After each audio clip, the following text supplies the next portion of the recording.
Banyak cerita berkembang tentang sosok Pangeran Samudro dan ibu tirinya, Ontrowulan, di tengah masyarakat. Bahkan ada cerita yang mengisahkan hubungan cinta terlarang antara Pangeran Samudro dengan ibu tirinya tersebut. Benarkah? Namun cerita tersebut dibantah Dinas Pariwisata Kebudayaan Pemuda dan Olahraga, Disparbudpor, Sragen. Cerita tersebut dinilai hasil dari penyimpangan cerita sebenarnya tentang perjalanan hidup Pangeran Samudro. Penelusuran terhadap versi lain cerita tersebut dari Disparbudpor Sragen, Pangeran Samudro adalah putra dari raja terakhir kerajaan Majapahit dari istri Selir.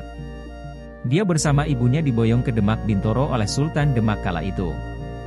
Dikisahkan, selama di Demak, Pangeran Samudro mendapat bimbingan ilmu agama dari Sunan Kalijaga. Suatu ketika, Pangeran Samudro diperintahkan berguru kepada Kiai Ageng Gugur di Desa Pandan Gugur di Gunung Lawu. Selama berguru di Gunung Lawu, Pangeran Samudro ditemani dua abdinya. Saat dalam perjalanan pulang dia terserang penyakit panas, demam, di Padang Oro-Oro. Saat itu dia memutuskan untuk beristirahat di tempat itu. Dikisahkan, saat itu sakit Pangeran Samudro semakin parah. Saat menjelang ajal, meninggal, dia memerintahkan seorang abdinya untuk menyampaikan kabar kepada Sultan Demak. Tak lama setelah itu dia pun meninggal. Jenazah Pangeran Samudro dimakamkan di lokasi yang berkontur seperti bukit, gunung, tersebut. Orang-orang yang memiliki lahan di wilayah tersebut bersepakat mendirikan desa baru bernama Dukuh Samudro. Pada awalnya, lokasi makam Pangeran Samudro sangat sepi karena jarang dijamah manusia. Sebab letak makam di tengah hutan belantara, serta dihuni binatang buas. Tapi lambat laun lokasi tersebut dihuni penduduk. Konon, di atas bukit tempat makam Pangeran Samudro, selalu muncul kabut hitam menjelang musim penghujan dan kemarau. Karena itulah penduduk setempat menyebut tempat tersebut dengan nama Gunung Kemukus. Pangeran Samudro merupakan putra Raja Majapahit terakhir dari istri Selir. Ketika kerajaan Majapahit runtuh, Pangeran Samudro dan ibunya yang bernama Ontrowulan diboyong ke Demak Bintoro oleh Sultan di Demak. Dari sini sejarah dan asal-usul Gunung Kemukus bermula. Selama di Demak, Pangeran Samudro dibimbing tentang ilmu Islam oleh Sunan Kalijaga.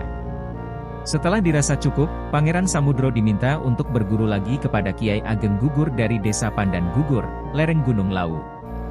Pangeran Samudro pun menuruti permintaan gurunya tersebut. Selama di lereng Gunung Lawu, dia belajar Islam lebih mendalam. Ketika Pangeran Samudro telah menguasai ilmu yang diajarkan, Kiai Ageng Gugur menceritakan bahwa dirinya adalah kakak dari Pangeran Samudro. Betapa terkejutnya Pangeran Samudro mendengar cerita tersebut. Hal ini dikarenakan dia teringat amanat Sultan Demak untuk menyatukan saudara-saudaranya. Dia pun menceritakan tentang amanat tersebut. Ternyata Kiai Ageng Gugur bisa menerima dan bersedia dipersatukan kembali dan ikut membangun kerajaan Demak.